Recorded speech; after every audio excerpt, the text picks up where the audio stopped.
Good morning and welcome to another episode of Enlightenment Through Understanding and Wisdom with your host, Jacob Strong. How's everybody doing today? Everybody's probably sleeping in after the Christmas festivities. Well, I hope you all got what you wanted this year, or better yet, what you needed this year. Nonetheless, thanks for joining me. For those of you who will join me or will listen to this later, really appreciate you spreading the word and getting the word out there because this stuff needs to be talked about so that we can have a better understanding of our fellow man, and of course, so that we can understand, so we can change the legal system which has corrupted itself so much that it doesn't acknowledge human psychology anymore. So, one of the things that I wanted to discuss this morning was the higher dimensions that of achievable on this plane of existence, and we can achieve it. We can go there as individuals, and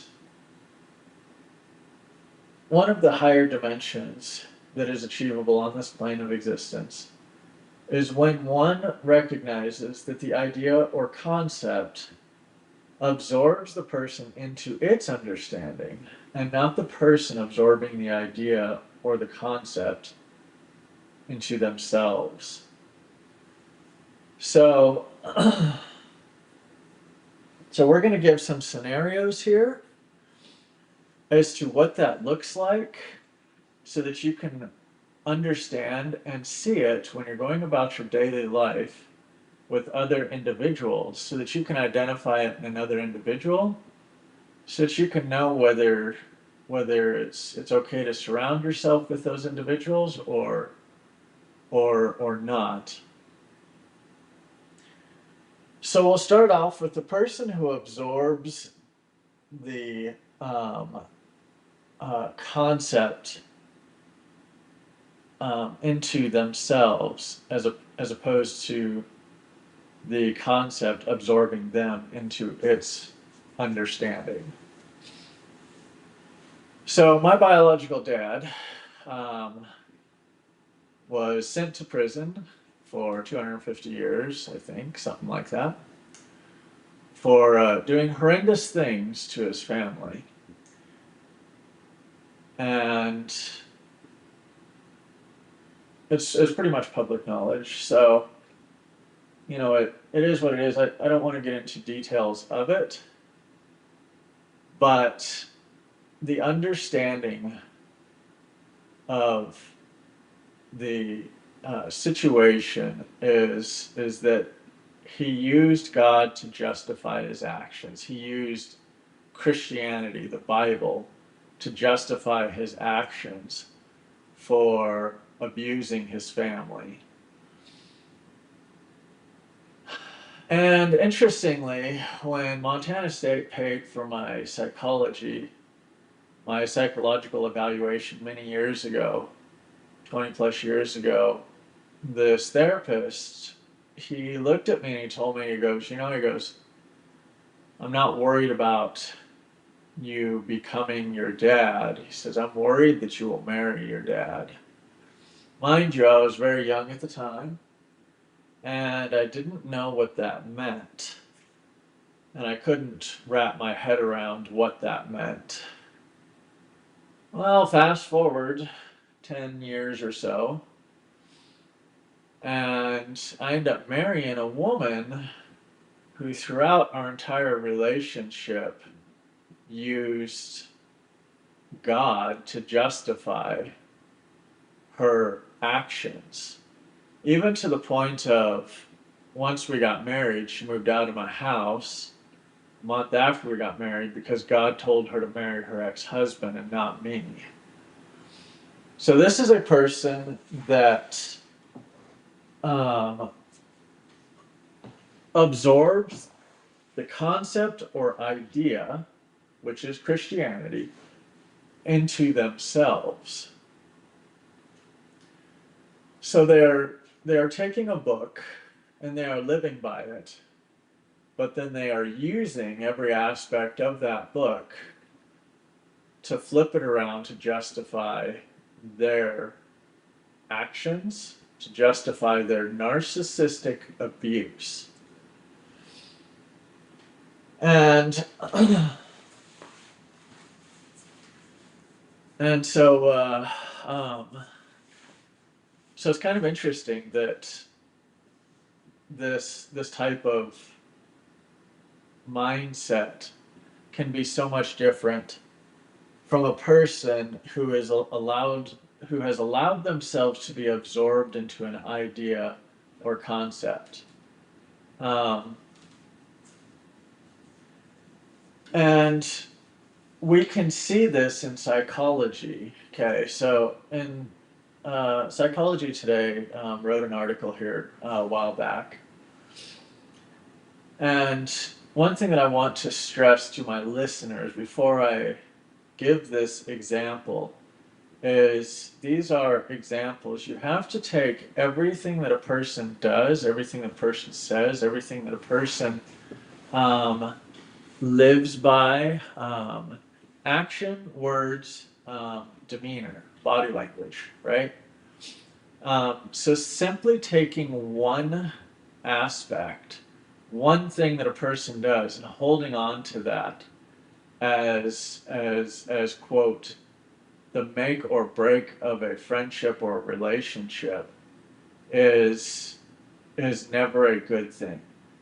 But these are things that you can continually witness and view on individuals to gain an understanding and perspective, especially if you are um, unable to discern whether they are a master manipulator, like my ex wife and my biological dad, or whether they are, um, genuine and caring. And, that doesn't mean that they're not going to make mistakes, but that they are a genuine, caring person. So again, Psychology Today noted one behavior that a person does and tied several different things to this behavior.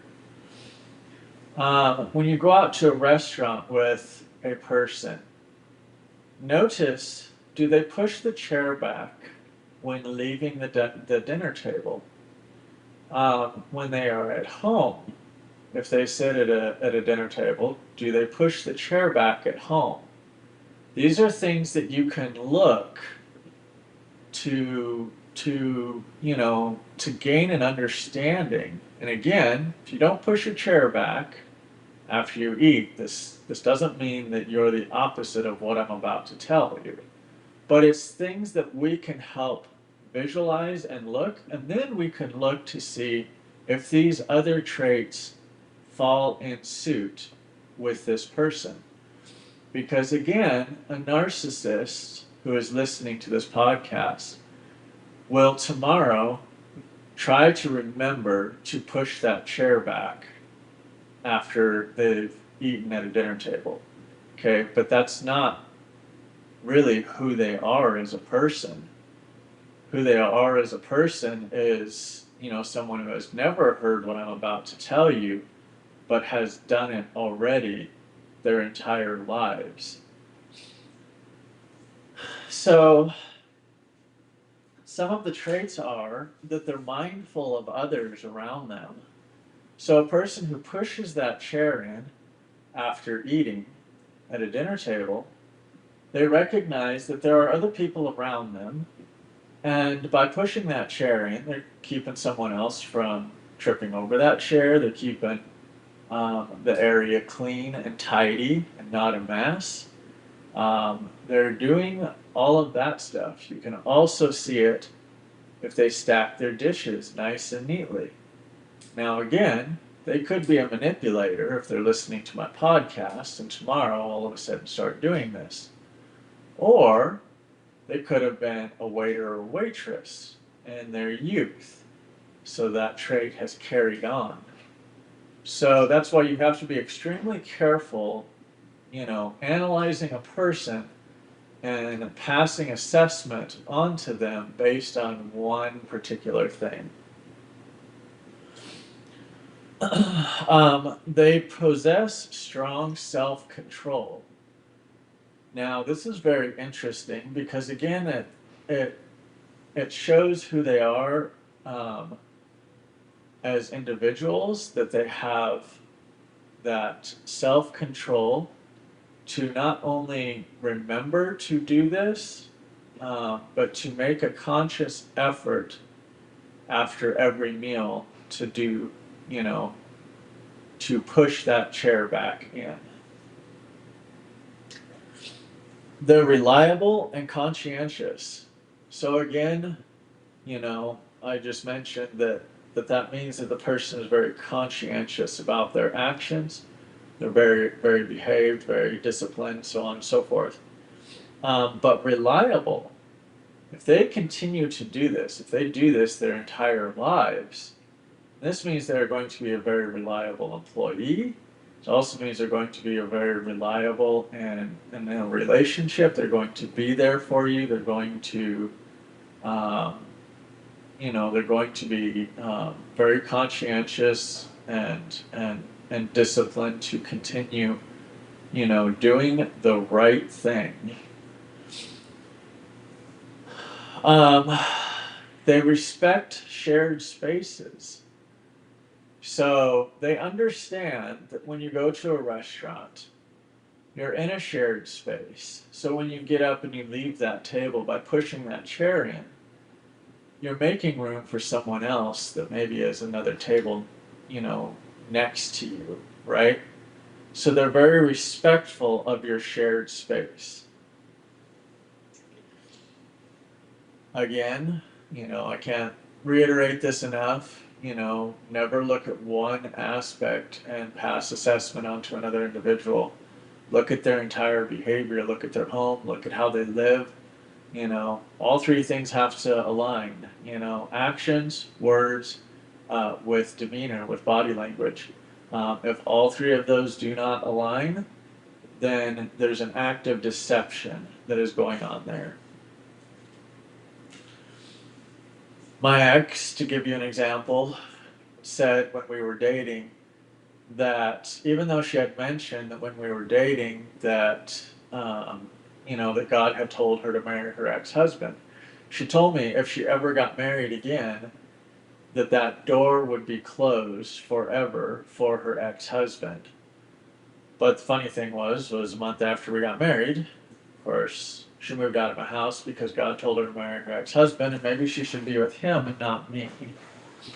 So you can see how that act of deception, when I look back at it, her body language didn't align with her words, and neither did her actions, because she didn't want to get married. She didn't want to do any of that stuff. She just wanted the benefits of my checkbook. She wanted the place to live. She wanted all that stuff. So of course it led to many arguments for 3 years about, me wanting to have a family and all of that, and her wanting to just continue to live off of me without building a family. So yeah, so anyway, so back to what we were saying, we can see how those three aspects must be in line so that you can understand that this is the real person that is coming out. Psychology Today also says that they pay attention to small details.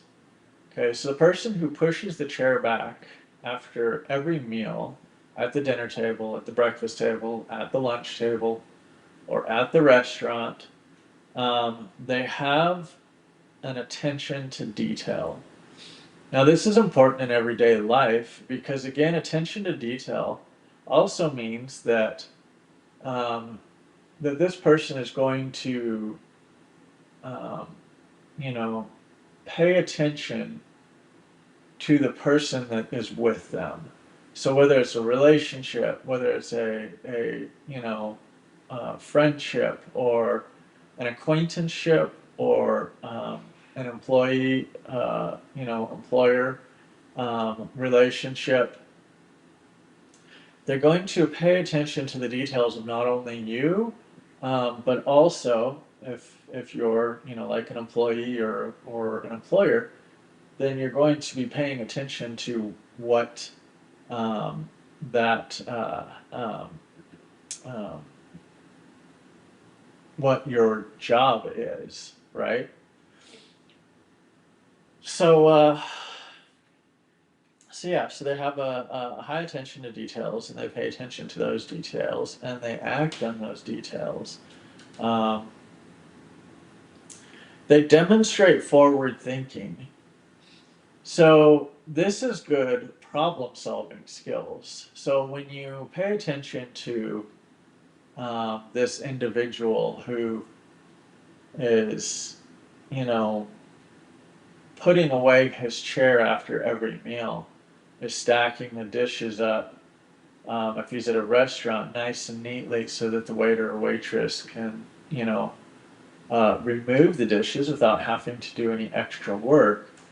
These are all um, details which demonstrate forward thinking. They demonstrate that you are thinking ahead, that you are acting on those thoughts to alleviate someone else's dis- distress, someone else's, because we as individuals, as forward thinkers, we don't know that person that we just met on the street corner or at the restaurant, that waiter or waitress. We don't know whether they're, having a good day or a bad day.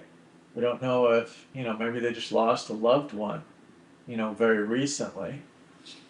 And so by the act of pushing the chair back and stacking the dishes nice and neatly, um, you're you're maybe relieving that 1/10 of a second that that person has to do something or has to focus on that item, or that event or whatever. And so that's where it demonstrates that forward thinking for us empaths, for us. And I don't want to just label that as just an empathic trait. It's not an empathic trait. However, empaths do have a higher, uh, you know, um, a higher attention to those details, and are often, that type of character, if you will. Um, they also maintain higher standards for themselves, higher standards of living, higher standards of cleanliness, hygiene, higher standards of emotional support, emotional characteristics. And that's a pretty interesting one again, because again, that reflects back to look at the person's home. Is it a mess? Is it disorganized? Is it dysfunctional? Is there any structure within their home? You're going to find that a person that is this way does not um, um, that is not this type of character is living a very messy lifestyle, a very and of course they try and justify it through Facebook posts, but the bottom line is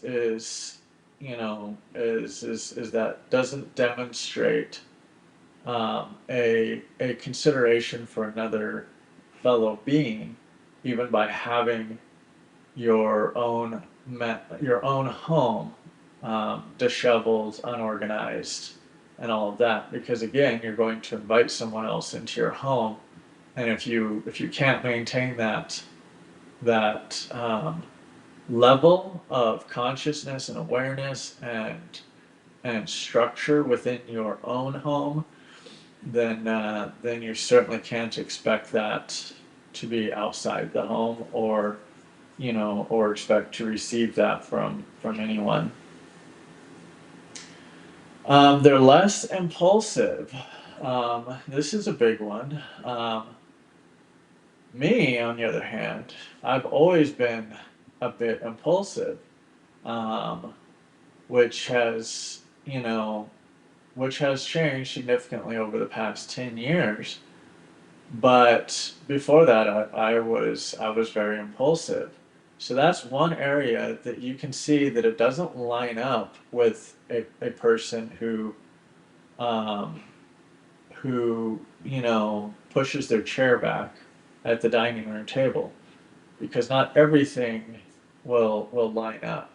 However, the character traits, you want, a good 50% of the character traits to line up with a said event or a said action that this individual does.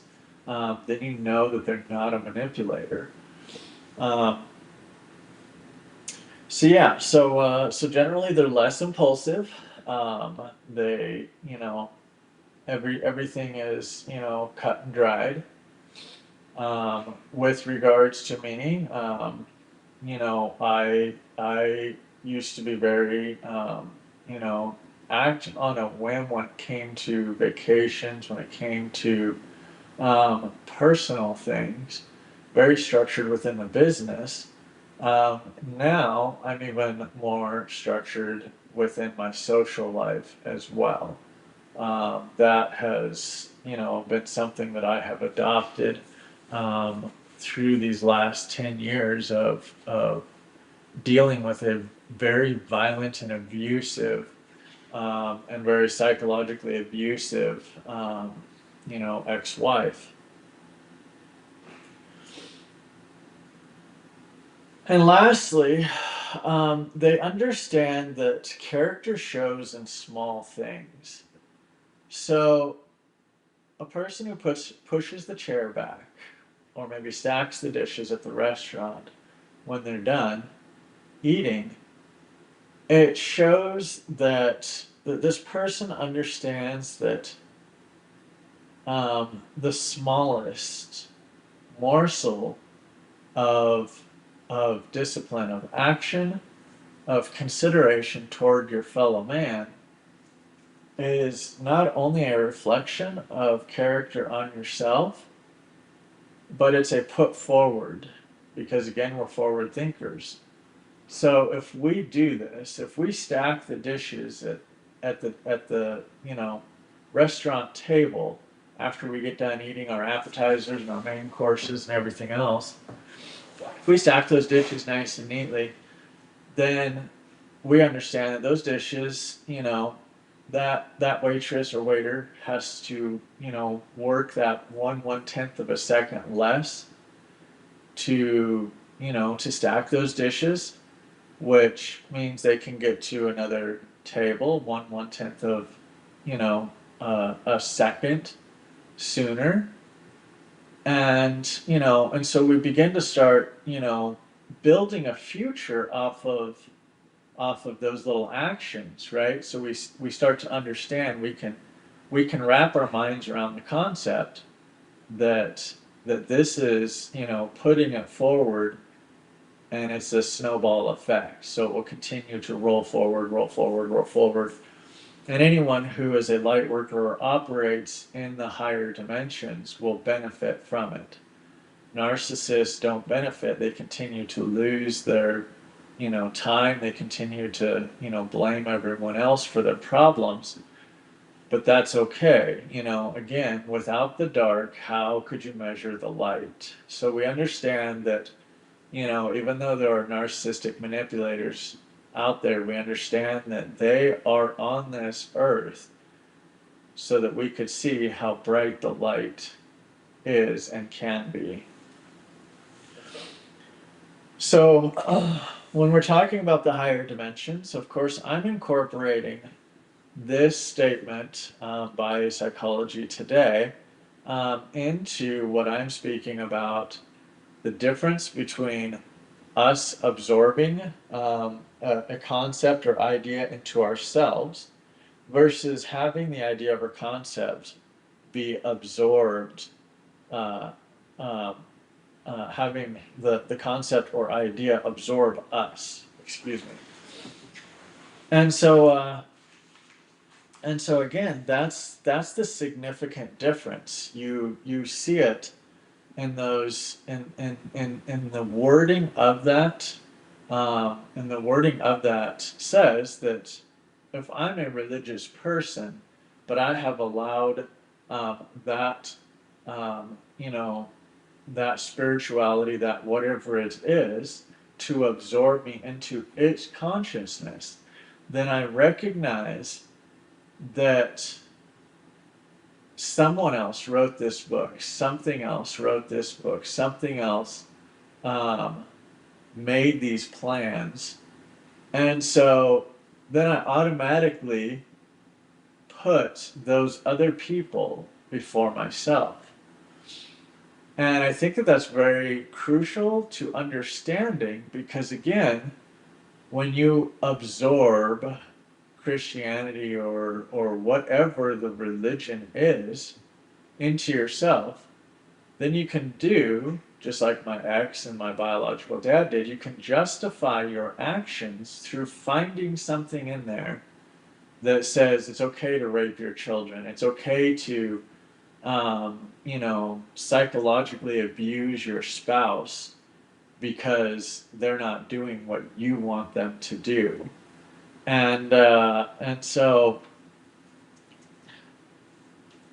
that's the difference. And of course, you know, it's it's in the small details that is very critical. That leads to that critical thinking. That leads to those critical decision making processes. So at any rate, all right. I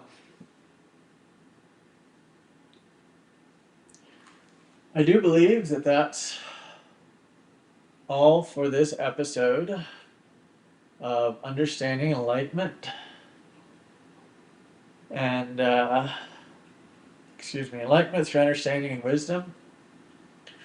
Gosh, I guess I'm not very awake this morning myself. Anyway, as always, I'm always looking for new podcasters. I'm always looking for people to come on and talk with me on this show. So if you have someone or if you have a friend, please, you know, make contact. My email and a way to contact me is, of course, through this platform. You can find the links to my website, all of that as well. And yeah, let's help get the word out there so that we can hopefully put a stop to this corrupted government before it's too late. I honestly do not foresee that happening, but it would be beneficial for us to continue trying at the very least, and hoping for the best. So, all right, well, y'all have a wonderful Christmas after party, and don't work too hard, and we will see y'all next time. Thank you for being on the show, and have a good